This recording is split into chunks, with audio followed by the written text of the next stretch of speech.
ជំរាបសួរបងប្អូនអរគ្នាស្វាគមន៍មកកាន់ទីក្រុងប៉ោយប៉ែត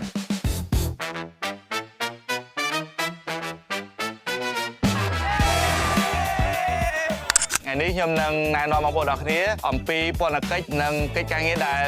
យើងជាវាយវ៉ាមបានធ្វើនៅក្នុងទីក្រុងមួយនេះហើយនិមិត្តរបស់ពួកយើងគឺបម្រើដល់សង្គមអប់រំដល់យុវជននិងអភិវឌ្ឍដល់អ្នកដឹកនាំដើម្បីនឹងនាំឥទ្ធិពលនៅក្នុងគ្រប់ទាំងវិស័យនៅក្នុងសង្គមបងប្អូនចង់ដឹងថាពន្ធកិច្ចរបស់យើងមានអីគេខ្លះសូមរីករាយទស្សនាដូចតទៅតាមរយៈពន្ធកិច្ចក្រុមយើងមានឯកសិទ្ធិក្នុងការដែលស្វាគមន៍ក្រុមដែលមកពីប្រទេសផ្សេងៗនិងទីកន្លែងផ្សេងៗដូចគ្នាក្រុមពន្ធកិច្ចបានចូលរួមបម្រើដល់សហគមន៍ជួបទំនាក់ទំនងជាមួយនឹងសាលារៀននិងព្រះវិហារឃុំស្រុកដើម្បីនាំក្តីសង្ឃឹមនិងសេចក្តីស្រឡាញ់របស់ព្រះទៅកាន់សហគមន៍ចំណែកឯការថ្វាយបង្គំគឺមិនមែនគ្រាន់តែការច្រៀងតែបទចម្រៀងនោះទេប៉ុន្តែគឺបញ្ជាក់អំពីការថ្វាយបង្គំហើយស្គាល់អំពីសេចក្តីស្រឡាញ់របស់ព្រះនិងទទួលបានបទពិសោធន៍ជាមួយនឹងព្រះវត្តមានរបស់ព្រះកាន់តែជ្រៅមួយកម្រិតថែមទៀតផងដែរចំណែកអាហារកាហ្វេ GP យើងបង្កើតបរិយាកាសនៃការស្វាគមន៍ទៅកាន់ភ្ញៀវហើយយើងផ្ដោតទៅលើទំនាក់ទំនងហើយវាមិនមែនគ្រាន់តែជាកន្លែងដែលពួកគាត់អញ្ជើញមកផឹកកាហ្វេប៉ុណ្ណោះទេប៉ុន្តែជាពេលវេលាដែលពួកគាត់ទទួលបានការយកចិត្តទុកដាក់និងទទួលបានសេចក្តីស្រឡាញ់តាមរយៈការដែលយើងបម្រើទៅកាន់ពួកគាត់តាមរយៈពន្ធកិច្ច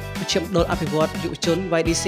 យើងបង្កើតកន្លែងសុវត្ថិភាពសម្រាប់ឲ្យពួកគេសិក្សាដើម្បីលូតលាស់នៅសមត្ថភាពរបស់ពួកគេយើងចង់ឃើញយុវជនមានទំនុកចិត្តនិងដើរតាមការត្រាស់ហៅរបស់ព្រះជាម្ចាស់តាមរយៈពន្ធកិច្ច Social Media យើងបានប្រើប្រាស់ប្រព័ន្ធផ្សព្វផ្សាយដូចជា Facebook, TikTok និង Instagram ដែលភាគច្រើនយើងផ្ដោតទៅលើការផ្សាយដំណឹងល្អចែករំលែកចំណេះដឹងនិងការកម្សាន្តតាមរយៈផ្នែកផ្ទះបាយយើងបានបណ្ដុះបណ្ដាលជំនាញក្នុងការរៀបចំអាហារនិងការបម្រើដោយក្តីស្រឡាញ់ដោយចងចាំថាសូម្បីតែការរៀបចំអាហារមួយពេលក៏អាចជាប្រព័ន្ធទៅកាន់អ្នកដទៃបានដែរផ្នែកអភិវឌ្ឍភាពជាអ្នកដឹកនាំតាមរយៈសាលា DTS ជាសាលាដែលជួយឲ្យសិស្សរៀនរស់នៅស្គាល់អំពីអត្តសញ្ញាណនិងរស់នៅមានទំនាក់ទំនងជិតស្និទ្ធជាមួយនឹងព្រះនិងមនុស្សជំនាញខ្លួនដោយមានទំនុកចិត្តមានជំនាញនិងមានភាពជាអ្នកដឹកនាំនៅក្នុងជីវិតរបស់ពួកគេនាថ្ងៃអនាគតហើយតាមរយៈសាលា DPS សាលាបណ្ដុះបណ្ដាលព្រះគម្ពីរនេះនិស្សិតនឹងអាចស្វែងរកអំពីសេចក្តីពិតនៅក្នុងព្រះបន្ទូលហើយអនុវត្តនៅក្នុងជីវិតរស់នៅប្រចាំថ្ងៃរបស់ពួកគេតាមរយៈសាលា SOMD ជាសាលាដែលបណ្ដុះបណ្ដាលនិងបំពេញបំពន់ដល់យុវជនឲ្យមានជំនាញចរិតលក្ខណៈនិងទស្សនវិស័យក្នុងការដឹកនាំដើម្បីបម្រើព្រះនិងបម្រើដល់មនុស្សដោយមានប្រសិទ្ធភាពតាមរយៈរាត្រីសហគមន៍យើងបានបង្កើតឱកាសការជួបជុំ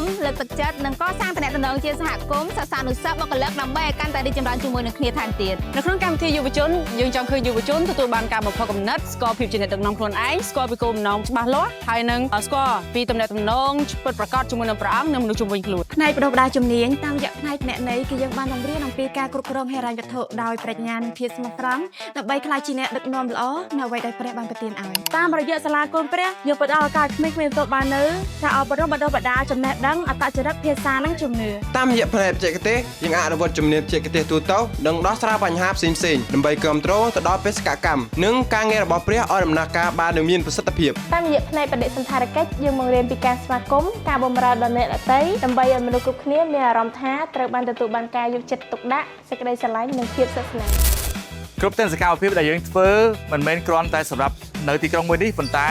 នឹងពហុគុណទៅកាន់ទីក្រុងនានានៅក្នុងតំបន់អាស៊ីយុវជនចំនួនថ្មីនឹងចេញទៅហើយឆ្លើយតបជាមួយនឹងការត្រាស់ហៅរបស់ព្រះជាម្ចាស់